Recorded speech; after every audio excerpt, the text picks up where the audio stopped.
দুনিয়ার মুসলমান শুনে নাও,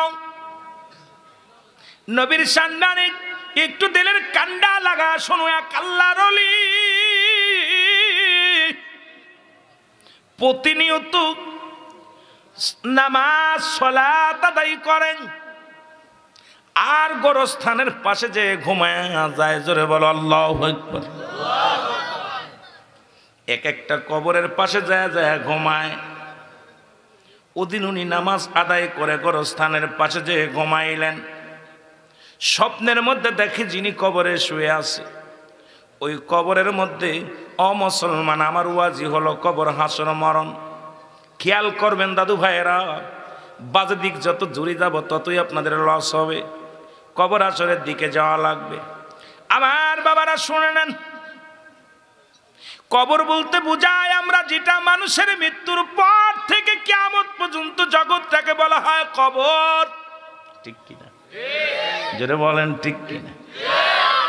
আমরা মনে করি বাড়ির আঙ্গিনায় শুয়ে আছি, ওটা কবর। যাদের আগুনে পুড়ে মারা গেল তাদের কবর কোথায়? যাদের হাঙ্গর কুমিরে খাইল তাদের কবর কোথায়? আল্লাহর ওলি সালাত আদায় করে 2 রাকাত নামাজ পড়ে বসে শুয়ে পড়েন ওই কবরের পাশে। দেখে কবরে যিনি শুয়ে আছে দাও দাও করে আগুন জ্বলে রে।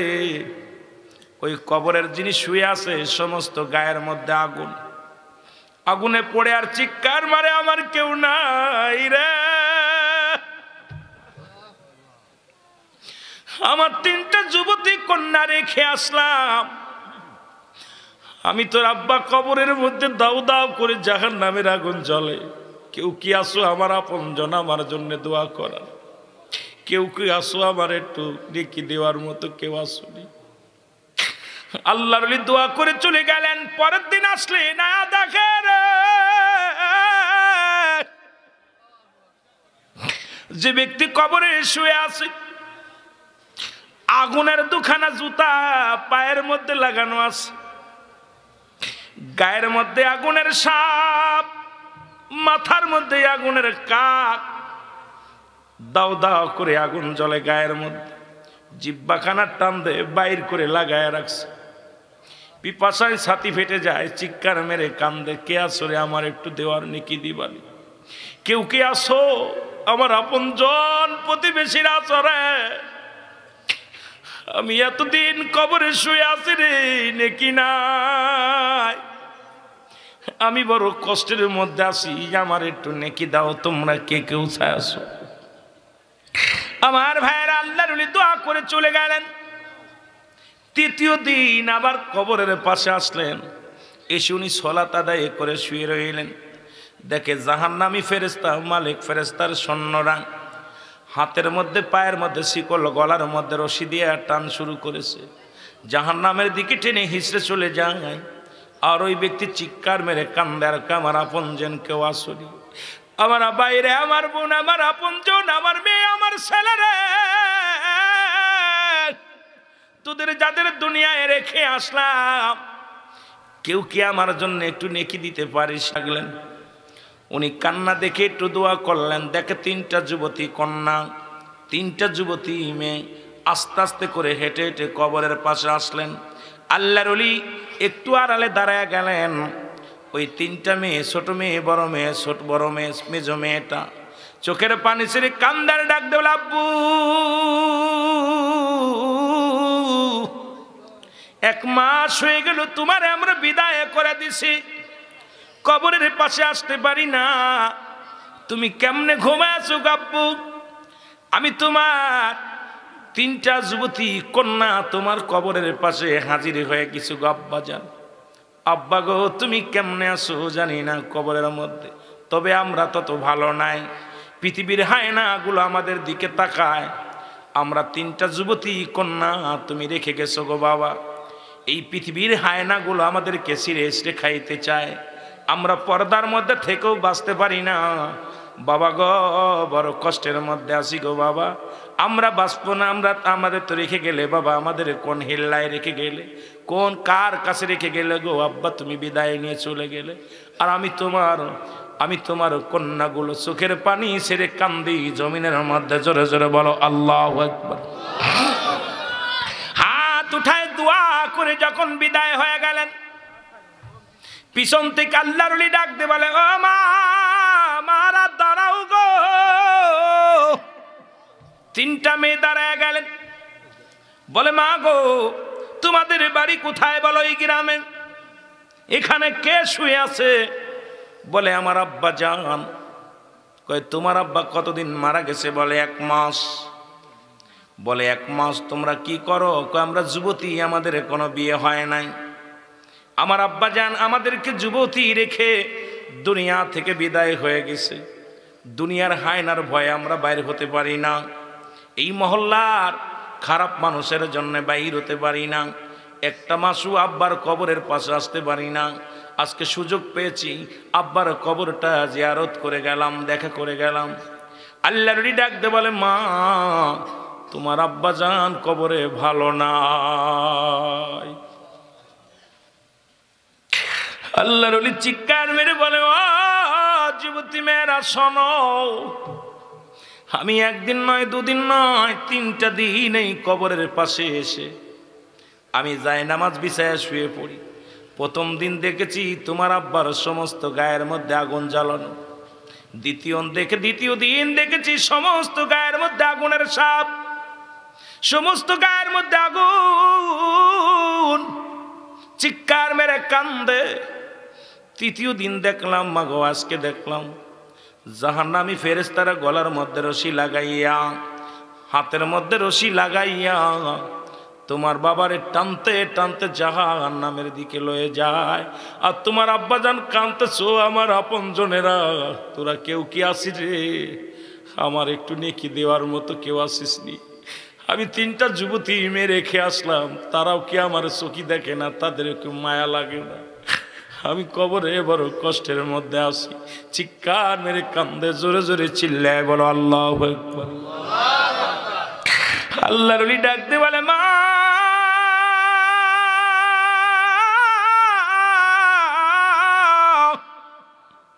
তোমার আব্বা জান বড় কষ্টের মধ্যে আছে কবরের মধ্যে, তোমার বাবার জন্য একটু নেকি দাও, তুমি জিয়ারত করো। এই বলিয়া 3টা মেয়েকে বিদায় দিলেন, চলে গেলেন।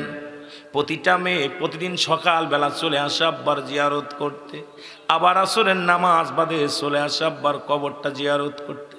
আব্বার জন্য নাকি দোয়া করে আড্ডা উঠায় বলে, রব্বির হামহুমা কামা রব্বায়ানি সগীরা। জোরে বলেন, রব্বির হামহুমা কামা রব্বায়ানি সগীরা। জোরে জোরে চিল্লায় বলা যাবে না আল্লাহু আকবার। এই আল্লাহুম্মা সাল্লি আলা সাইয়্যিদিনা মুহাম্মদ।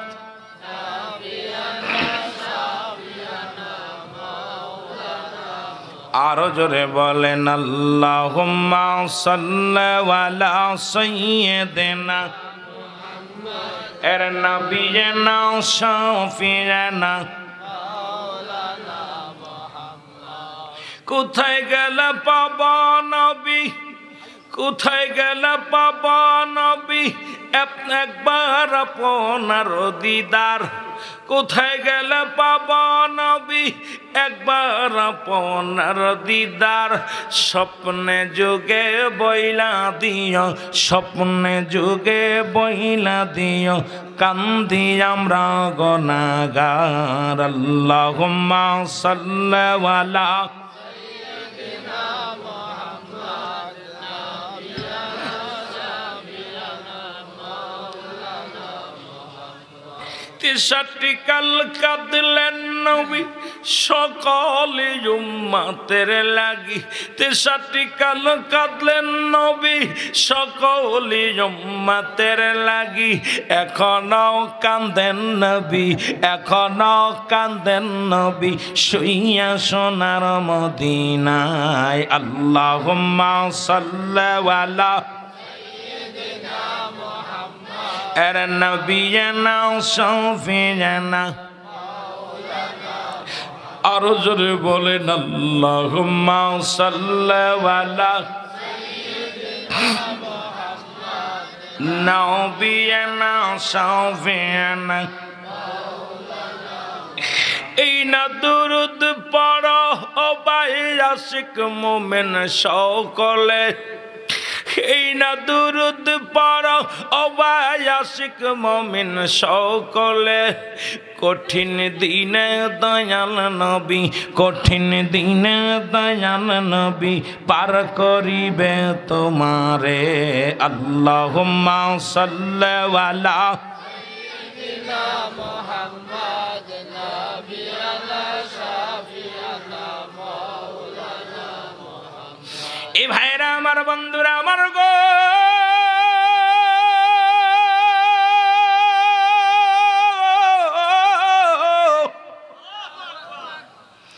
একটা মাস পরে আবার আল্লাহর ওলি আবার ওই কবরের পাশে আসলেন, 2 রাকাত নামাজ আদায় করে শুয়ে আছে গো। আল্লাহর ওলি দেখতে পারলেন তার পায়ের মধ্যে স্বর্ণের জুতা। সুবহানাল্লাহ। আর একটু জোরে বলেন সুবহানাল্লাহ। একটা নয় দুটি নয় 8টা জান্নাতের দরজা খোলা। হুর গেলে মান আসিয়া হুরগুলো এসে গুরু গুরু করে আর ডাকতে বলে আসেন মেহমান, অতিথি আমার ঘরে আসেন। ও বলে আমার বাড়ি আসেন। ওকে আমি আপনার সেবা যত্ন করব, ওকে আমি আপনার সেবা যত্ন করব। আল্লাহর চোখের পানিগুলো ছেড়ে দিয়া বলে আমার আল্লাহ তুমি কত দয়ালু আল্লাহ, 3টা মেয়ে তার জন্য রহমত। ওই 3টা কন্যা সন্তান দুনিয়ার মধ্যে রেখে গেছে গো। ওই 3টা কন্যা সন্তান দোয়া করেছে তোমার দরবারে আল্লাহ, তুমি ওই 3টা কন্যার দোয়া তুমি কবুল করেছো গো। জাহান্নামীরে তুমি জান্নাতি বানায়া দিছো, জোরে বলো মারহাবা। আল্লাহ তো ঘোষণা করেন উইদ্দাতুল কাফিরিন, কাফের বেঈমান মুনাফিকদের জন্য প্রস্তুতি করা আছে 7টা জাহান্নাম। আবার মুমিনদের জন্য আল্লাহ প্রস্তুতি করে রাখছে। আমার আল্লাহ বলেন উইদ্দাতুল মুমিনিন, আল্লাহ বলে মুমিনদের জন্য মুত্তাকিনদের জন্য আমি আল্লাহ 8টা জান্নাত প্রস্তুতি করে রাখছি, জোরে বলো মারহাবা। আর একটু জোরে জোরে চিল্লায় বলো আল্লাহু আকবার। আল্লাহর ওলি অত্যন্ত খুশি হইয়া দোয়া করলেন। হঠাৎ দেখে 3টা বুরকাদারি কন্যা, 3টা বুরকাদারি মেয়ে গুটি গুটি পায়ে কবরের দিকে আসতেছিলেন। উনি ওনাদেরকে দিকে একটু লুকায় গেলেন। দেখি বাবার কবরের পাশে 3টা মেয়ে চোখের পানি ছেড়ে কান্দার বলে বাবা গো, ও আমার আব্বা জান, এই দুনিয়ার হায়নারা আমাদেরকে পছন্দ করে, দুনিয়ার মানুষ আমাদের সতীত্ব নষ্ট করতে চায়। বাবা গো অতি কষ্টের মধ্যে আপনার কবরটা জিয়ারত করতে আসি গো আমার আব্বা জান। ও আমার আব্বা জান, আমার আল্লাহ আমার আব্বারে তুমি নাজাত দিয়ে দাও। আল্লাহ আমাদেরকে মানুষ করতে যায় কত কষ্ট করেছে। আল্লাহ এই 3টা বোনকে রেখে আমার আব্বা বিদায় হয়ে গেছে গো। তুমি আমার বাবারে জান্নাত দাও, জান্নাত দাও। দোয়া করে 3 বোনই যখন চলে যেতে গেলেন, আল্লাহর ওলি পিছন থেকে ডাক দিয়ে বলে হে মা দাঁড়াও। 3টা মেয়ে দাঁড়ায় গেলেন, ডাক দিয়ে বলে মা তোমরা বড় ভাগ্যবতী গো মা, তোমাদের ফরিয়াদ আল্লাহ কবুল করেছে, তোমার আব্বারে আমার আল্লাহ জান্নাত দিয়া দিছে, জোরে বলেন মারহাবা। আর একটু জোরে বলো আল্লাহু আকবার। 3টা মেয়ে ছোট মেয়েটা ডাকতে বলে আল্লাহর ওলি আপনার কাছে একটা দাবি করব গো, এই দুনিয়ার মধ্যে আমি বাঁচতে চাই না, আপনি এমন দোয়া করেন আল্লাহ যেন আমার এখনই নিয়ে যায়, কারণ এই দুনিয়ার মধ্যে আর বাঁচতে চাই না, আমার আব্বাজানের কাছে যেতে চাই, ওই শান্তির মধ্যে যেতে চাই। দুনিয়ার বাড়ি গাড়ি আমার দরকার নাই, আমার আল্লাহর জান্নাতের পিপাসিত আমরা। আপনি দোয়া করেন আল্লাহ যেন আমার বিদায় করে দেয়। আল্লাহর আলী দোয়া করলেন, ওই ছোট মেয়েটা মারা গেলেন, দেহটা পাখিটা উড়ে গেলেন, খাঁচাটা পড়ে থাকলেন। মেজো মেয়ে বলে, আল্লাহর আলী গো আমার জন্য দোয়া করেন, এই দুনিয়া চাই না, দুনিয়া চাই না। দুনিয়ার মানুষগুলো হিংসা, দুনিয়ার মানুষগুলো হায়নার মতো চরিত্র, এই দুনিয়ার মানুষগুলো দুনিয়ার প্রেমে পড়িয়া আমার মওলার ইবাদত বন্দেগী করে না। দুনিয়ার মানুষগুলো পশুর মতো হয়ে গেছে। আপনি দোয়া করেন আল্লাহ যেন আমারও নিয়ে যায়। সঙ্গে সঙ্গে আল্লাহর ওলি দোয়া করলেন। দ্বিতীয় কন্যাটাও দুনিয়া থেকে বিদায় হয়ে গেলেন। বড় বুনি ডাকতে বলে, হুজুর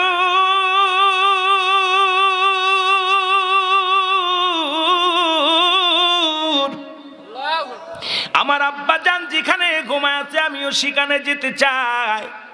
আমার আদরের দুইটা বোনকে বিদায় হয়ে গেছে, তারা যেখানে যেতে চায় আমিও সেখানে যেতে চাই। এই দুনিয়ার লোভ লালসার জামানায় থাকতে চাই না, এই দুনিয়ার জিন্দেগি চাই না। আপনি দোয়া করেন আমিও যেন চলে যায়। আল্লাহর কাছে দোয়া করলেন, সঙ্গে সঙ্গে আজরাইল আলাইহিস সালাম চলে আসলেন। তিনটা বোন জমিনের ভিতরে থেকে বিদায় হয়ে গেলেন। আল্লাহর ওলি দুটি হাত উঠায় দোয়া করে, সঙ্গে সঙ্গে ইলহামের মাধ্যমে শব্দ পায়, ওহে আল্লাহর মাহবুব বান্দা শোনো, ওই তিনটা কন্যা দুনিয়ার জিন্দেগি ছাড়িয়া আমি মাওলার প্রেমে এমন ভাবে মজা ছিল গো, এই দুনিয়ার মুখাপেক্ষী নয়, আমি আল্লাহর মুখাপেক্ষী। এই দুনিয়ার প্রেম প্রীতি তাদেরকে লোভ লালসা তাদেরকে ঠেকাইতে পারে না। আমি মাওলার প্রেমে পাগল হইয়া দুনিয়া থেকে বিদায় হয়ে গেছে। ওর বাবার সনে ওই তিনটা কন্যাকে আমি আল্লাহ জান্নাতি করে দিছি। জোরে বলো মারহাবা। আর একটু জোরে জোরে চিল্লায় বল আল্লাহু আকবার। এ দুনিয়ার মুসলমান শোনো না, এই জন্য নবীজি বলছে বাল্হুয়া কিলাব, এই দুনিয়াটা হলো পচা দুর্গন্ধময়ী। মানুষের চরিত্র হলো কুকুরের চরিত্র। কুকুর যেমন পৃথিবীর মধ্যে মরি পাইলে খুশি হয়, দুনিয়ার সম্পদময়ী মানুষগুলো, এই মানুষগুলো পৃথিবীর মধ্যে সম্পদ লোভী মানুষগুলো শুধু দুনিয়া দুনিয়া বলে বা পাগল। আলেম বলেন দুনিয়ার পাগল, জালেম বলেন দুনিয়ার পাগল, আর মুসলমান পীর সাহেব বলেন উনিও দুনিয়ার পাগল গো। আজকে কয়টা পীর পাবেন জগতের মধ্যে আল্লাহর মুখাপেক্ষী আছে? ছেলের বাড়ি এসি বাড়ি না হলে হয় না, এসি রুম না হলে হয় না, দামি গাড়ি না হলে হয় না। তুমি কিসের পীরের খাসলাত? তোমার মধ্যে নবীর খাসলাত নাই। এক বাগ খালি, এক বাগ পানি, এক বাগ হলো বন্দেগী। আজকে তোমার জিন্দেগি করলা বরবাদ। তোমার ভিতরে নবীর প্রেম নাই, শুধু লিপসন ভালোবাসার বলো নবীর গোলাম। আসলে নবীর প্রেমিক হতে পারো নাই, সত্যিকারে প্রকৃত মুসলমান হতে পারো নাই। আজকে তোমার দ্বারা ইসলামের ক্ষতি ছাড়া ইসলামের কোনো উপকারে আসে না। জোরে বলেন ঠিক কি না? সব অবস্থা খুব খারাপ। এই জন্য আমি পিরাইট আলোচনার মধ্যে বলি, বাবা বলতো বাবা মানুষের মতো মানুষ হইতে হবে গো। দাদাই বলতো মানুষের মতো মানুষ হতে হবে। চাচাই বলতো মানুষের মতো মানুষ হতে হবে। পীর সাহেব বলতো মানুষের মতো মানুষ হতে হবে। আপনাদের কি বলে কি বলে না? সব গার্জিয়ান বলে মানুষের মতো মানুষ হতে হবে, বলে কি বলে না? কথা বলেন না কেন? বলে না। কয় বাবারে মানুষের মতো মানুষ হতে হবে, লেখাপড়া কর। কয় কি কয় না? সবই বলে মানুষের মতো মানুষ হতে হবে। বাবাই যখন বলতো মনে মনে চিন্তা করতাম, বাবাও মানুষ আমিও মানুষ, আমি তো জীব জানোয়ার না, আমারও যা আছে বাবারও তাই আছে, কেন মানুষ হতে বলে? আমি কি বিড়ালের মতো? আমি কি বানরের মতো? আমি কি গরুর মতো? আমি কি ছাগলের মতো? এখন চিন্তা করি কেন মানুষের মতো মানুষ হইতে বলেছিল। এ মুসলমান শুনে নাও, শুনে নাও, এখন বুঝি রে, এখন বুঝি। শোনো, আজকে যারা বিদেশ থেকে পিএইচডি ডাক্তারি করিয়া বড় বড় হাসপাতালের বড় ডাক্তার হলো রে বাবা, যাদের কাছে রুগী মারা যায় টাকার জন্যে, যাদের কাছে অপারেশন হয় না টাকার জন্যে, এই ডাক্তারগুলো মানুষ না অমানুষ? জোরে বলেন মানুষ কি অমানুষ? আরো জোরে বলেন মানুষ কি অমানুষ? বাজানরে শুনে নাও, এই পৃথিবীর মধ্যে বিদেশ থেকে ডিগ্রি আনিয়া অফিসে চাকরি নেয়, বড় বড় কর্মকর্তা হয়, বড় আদালতে বাজান মন্ত্রণালয়ে বসে, ওরে ঘুষ ছাড়া তাদের কলম চলে না, এই ঘুষ ছাড়া তারা কোনো কাজ করে না রে মুসলমান। এই ঘুষখোর বান্দা দুনিয়ার মধ্যে মানুষ কি অমানুষ? জোরে বলেন মানুষ কি অমানুষ? এ ঘুষখোর, এ সুদখোর শোন, এ ঘুষখোরের দলের আসন, সুদখোরের দলের আসন, তোরা কেমন মানুষ? এত ডিগ্রি দিয়ে হবে কি? পিএইচডি লাগাইলি, বড় নাম লাগাইলি, বড় বড় পদে থাকি অফিসে বসিয়া লক্ষ লক্ষ টাকা ঘুষ খাইলি, তোরা কেমন মানুষ? পৃথিবীর মধ্যে তোরা হইলি অমানুষ। জোরে বলেন ঠিক কিনা? এই পৃথিবীর মধ্যে মানুষ হইয়া যারা গাঁজাগুলি খায় এরা মানুষ কি অমানুষ? আসতে না জোরে। কত মানুষের বাবা মা বড় বড় বড় অফিসার, বাবা মা বৃদ্ধ আশ্রমে কান্দে, এদের মা বাবা চোখের পানি ছেড়ে কান্দে, এরা কি মানুষ কি অমানুষ? জোরে বলো মানুষ কি অমানুষ? এ বাবারা শুনে নাও, কিছু কথা না বললে নয়। আজকে বুড়া বয়সে বাবার ভাত হয় না, বাবার জায়গা হয় না, বাবা মা চোখের পানি ছেড়ে কান্দে সন্তানের অত্যাচারে। অনেক সন্তান ধরে ধরে বাপ মার গায়ে হাত তোলে। এই সন্তানগুলো মানুষ কি না অমানুষ? এখন আপনি বুকে হাত দিয়ে বলেন কয়টা মানুষ বসে আছেন গো? এখানে কয়টা মানুষ বসে আছেন শুনেলেন? এখন মানুষের সংখ্যা খুব কম। আমি আপনাদের কাছে জানতে চাই, সুদ কা হারাম না হালাল? আসতে না জোরে হবে। আরাম কি? ঘুষ খাওয়া হারাম না হালাল? জিনা করা হালাল না হারাম? শুয়োরের গোশত খাওয়া হারাম কি হালাল? সত্যি তো কথা কেন?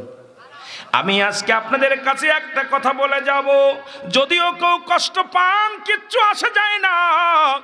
যারা সুদ খান, সুদখোর মায়ের সঙ্গে জিনাখোর, আজকে আমার দেশে সুদখোরের অভাব নাই, অভাব নাই, ঘুষখোরের অভাব নাই।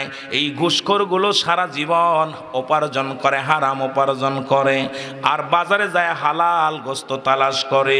আমি আপনাদেরকে বলি, এই আপনাদের এই মহল্লার মধ্যে, এই খলিলপুরের জমিনে কারা ঘুষ খায় আপনারা জানেন কি জানেন না? কারা সুদ খায় জানেন কি জানেন না? কথা বলেন, জানেন কি জানেন না? যেমন আজকে নামের আগে লেখছে আলহাস, এ মুসলমান শুনে নাও, আজকে সভাপতির নামের আগেও লেখছে আলহাস, কুমর মিয়া সাহেব শুনে নাও। যদি আলহাজ যদি না লেখে, মক্কা মদিনায় হজ করতে গেছে 3 লাখ 5 লাখ টাকা খরচ করে লেখাপড়, আলহাজ যদি না লেখে তার মনটা বড় খারাপ হয়ে যায়। বক্তা যখন তাকে মৌলবি কয় বড় কষ্ট পায়। কামেল পাস করলেই মৌলানা বললে, না বললে রাগ হয়ে যায়। ডাক্তাররে যদি কোনো ডাক্তার, এমবিবিএস ডাক্তারকে যদি কৃষক বলেন রাগ করবে কি করবে না? কথা কয় না। আমি আপনাদের কাছে বলতে চাই, এই গ্রামে যারা সুদ খায় আগামীকাল থেকে বলবেন সুদখোর কলিমদ্দি, ঘুষখোর কলিমদ্দি, জিনাখোর কলিমদ্দি। তার নামের আগে একটা টাইটেল দিবেন, সে সুদখোর, সে ঘুষখোর। জোরে বলেন ঠিক কি না? মনে থাকবো? আরো জোরে বলেন মনে থাকবো। আর যখন বাজারে গোশত কিনতে যাবে, ওদের গরুর গোশত কিনতে দেওয়া যাবে না, মুরগির গোশত কিনতে দেওয়া যাবে না, ছাগলের গোশত কিনতে দেওয়া যাবে না, কারণ সুদ খাওয়াও হারাম, শুয়োরের গোশত খাওয়াও হারাম। ওই সুদের টাকা দিয়া শুয়োরের গোশত কিনবি, ঘুষের টাকা দিয়া শুয়োরের গোশত কিনবি, গরুর গোশতর দাম কমে যাবে। এরা সাধারণ পাবলিক কিনে খাবে। জোরে বলেন ঠিক কিনা? নারে তাকবীর, নারে তাকবীর, নারে সালাত, আহলে সুন্নাত ওয়াল জামাত জিন্দাবাদ, জিন্দাবাদ। কোরআন সুন্নাহর আলো বরে বরে জালো। আমার ভাইরা, নারে তাকবীর, আমার ভাইরা, ঘুষখোরের বিরুদ্ধে কইলে ঘুষখোর কষ্ট পায়, সুদখোরের বিরুদ্ধে কথা বলে সুদখোর কষ্ট পায়। রাস্তায় কিছু বাহিনী থাকে, রাত্রেবেলা যখন যায়, কিছু লোক তাহাজ্জুদের নামাজ পড়ে, কেউ গুলির কোঠেও কেড়ে নেয়। জোরে বলেন ঠিক কিনা?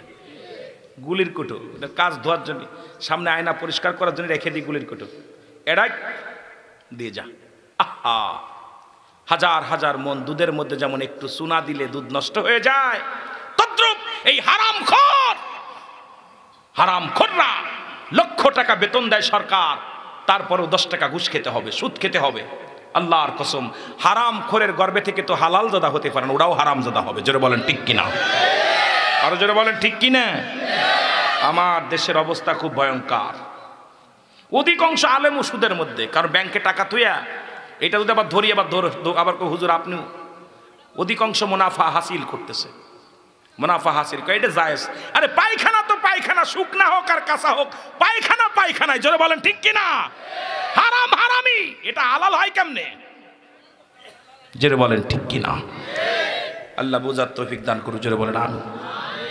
এই আমি চলে যাব, আমায় তোমরা ভুইলা যাইও না, আমি চলে যাব না, আমার মরণ আসিবে কখন কেউ তো জানে না, আমার মরণ আসিবে কখন।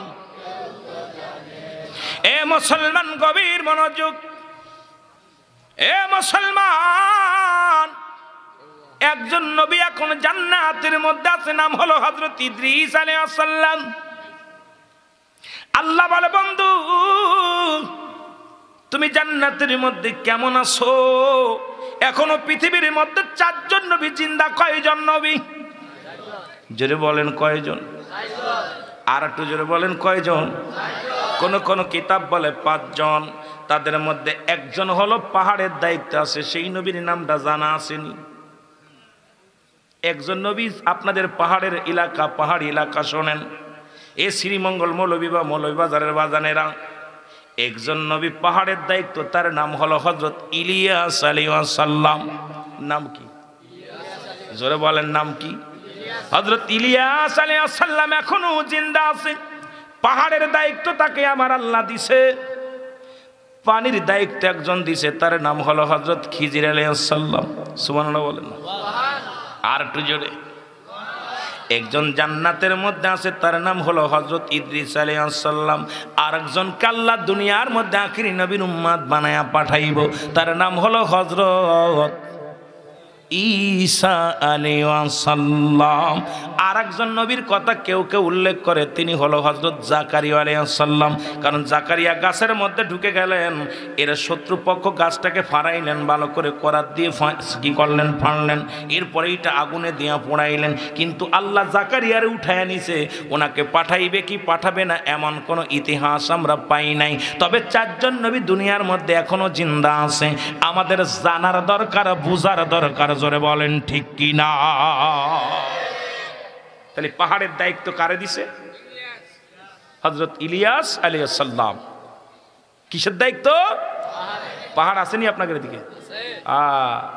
এই পাহাড়গুলো রক্ষণাবেক্ষণের দায়িত্ব দিছে আল্লাহ। কইছে তুই এইগুলো তোর দায়িত্ব দিলাম, এগুলো দেখাশোনা করবি তুই। মারহাবা বলেন না। এ মুসলমান শুনে নাও, ইদ্রিস আলাইহিস সালাম আল্লাহ ডাক দে বলে, বন্ধু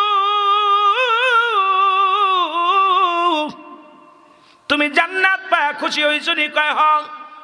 তবে আল্লাহ তোমার আজরাইল আমার সঙ্গে মনে হয় আমার রূহটা ভালোভাবে ব্যবহার করে কি করে নাই, আমার সঙ্গে মনে হয় ভালো ব্যবহার করে নাই।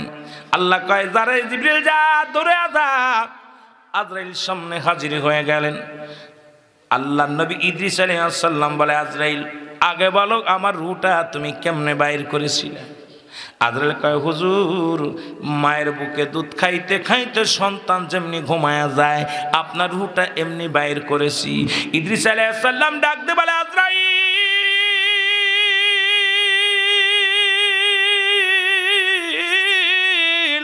এই মৃত্যু যদি এত কঠিন হয়, যাদের সঙ্গে তুমি জোরাজুরি করে জানটা লয়ে যাও, যাদেরকে তুমি কষ্ট দিয়া মৃত্যু দাও, তাদের মৃত্যুটা কত কঠিন হয়। জোরে বলো আল্লাহু আকবার।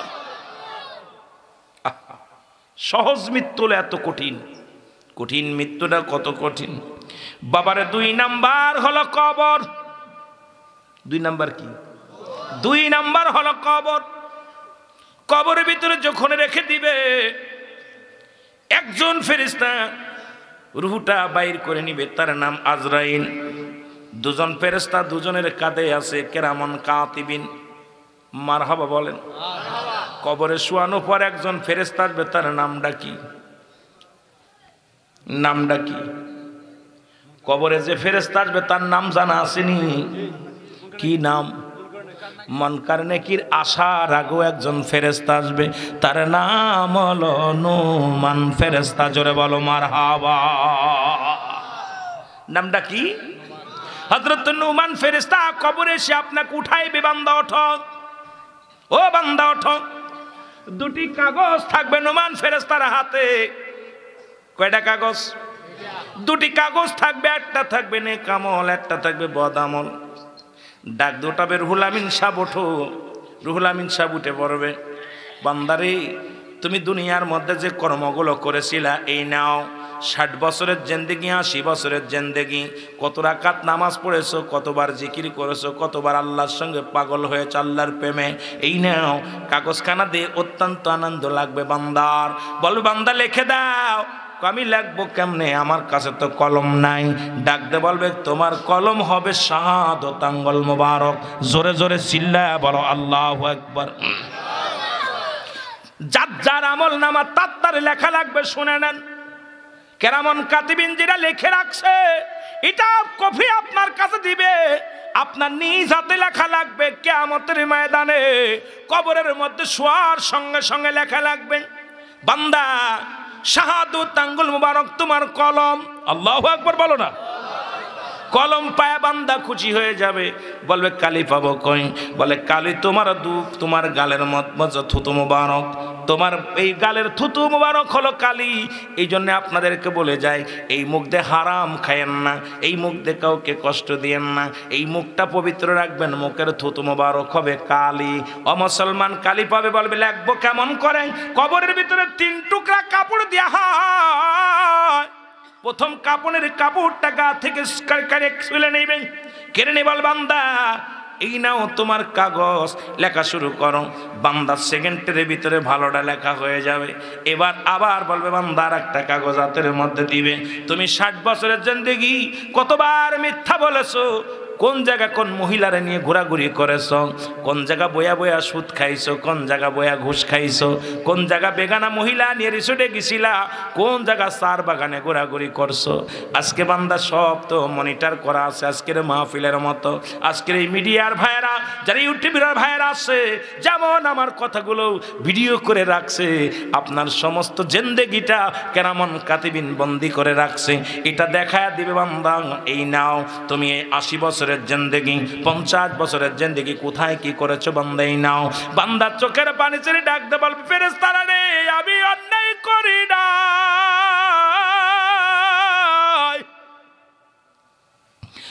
আমি ভুল করি না, আমাকে মাফ করে দাও। ফেরেশতা বল বান্দা কত সময়, কত সেকেন্ড, কোন তারিখে, কোন মাসে, সব সামনে হাজির হয়ে যাবে।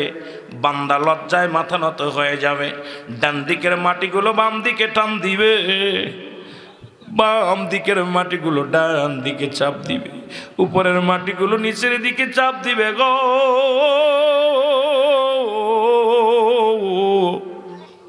নিচের মাটিগুলো উপরের দিকে চাপ দিবে রে বান্দা। বান্দা এত জোরে চিৎকার মারবে, এই চিৎকার মাসরিক থেকে মাগরিব পর্যন্ত মুসলমান একটা করে বদিলা খাইবে, একটা করে বাড়ি মারবে, শত শত গজ মাটির নিচে চলে যাবে, আবার তার উত্তোলন করবে, আবার তারে পিটাইবে। ওই বাদান নুমান ফেরেশতা হাতুড়ি দিয়ে এক একটা আঘাত করবে, মাটির ভিতরে চলে যাবে, আবার তারে টেনে হিঁচড়ে উঠানো হবে, আবার তাকে মারবে, আবার তারে উঠাইবে। এই রকম যতক্ষণ পর্যন্ত বান্দা তোমার লেখা না হবে। দেবের লেখা শেষ হয়ে গেলে এবার তোমার বদামলটা বেশি হলে গলার ভিতরে লটকাই দিয়া বলবে বান্দা 50 বছর 60 বছরের জিন্দেগি পাইয়া গুনাহ মাফ করাইতে পারলি না রে বান্দা, এই দুনিয়ার জিন্দেগি ছেড়ে চলে আইলি রে বান্দা। তোমার জন্য কিয়ামত পর্যন্ত ওই জাহান্নামের আগুনগুলো অপেক্ষা করে। জাহান্নামের সমস্ত গেটগুলো উঠায়া দিবে, জাহান্নামের দরজাগুলো খুলে দিবে। কিয়ামত পর্যন্ত কবরের ভিতরে সাপ বিচ্ছু আগুনের তাপ আসা শুরু হয়ে যাবে। কিয়ামত পর্যন্ত ওই কবরের চিৎকার মারতে হবে রে মন। আর ভালো আমল যখন হবে রে বান্দা, আফসোস করে বলবে আল্লাহর বান্দা তুমি বড় ধন্য, তোমার আমল নামাটা ভালো, একটু পরে আমি বিদায়, আমি গুড বাই, তোমার কবর ছেড়ে দিলাম রে বান্দা। একটু পরেই তোমার কবরে মন কানে কে আসবে, জোরে বলো আল্লাহু আকবার। ও মন ঘুমায় না রে, নাম জপ মৌলার, একদিন ঘুমাইবে রে মন, কবর মা ঝার মন। যাদের প্রেমে আসো তুমি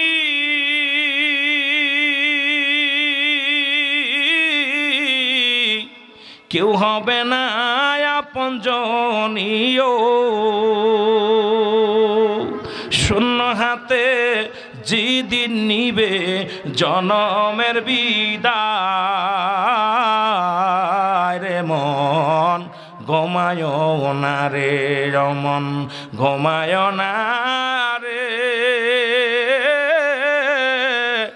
নাম জপ মৌলার, একদিন ঘুমাইবি রে মন, কবর মা ঝার মন। কিসের নিশায় আসো তুমি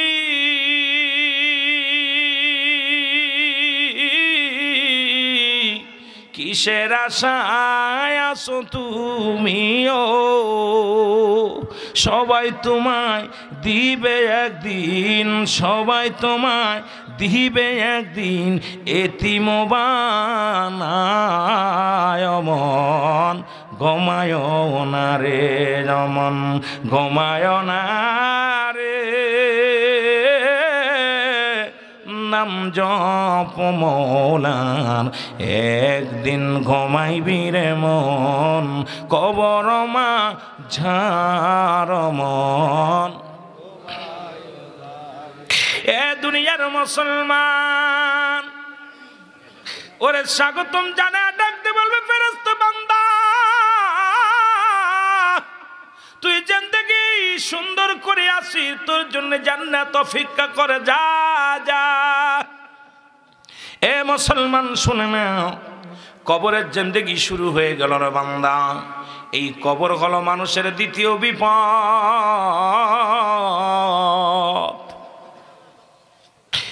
এই কবরই হলো দ্বিতীয় বিপদ। ঈমান নিয়ে যদি কবরে না যেতে পারো গো,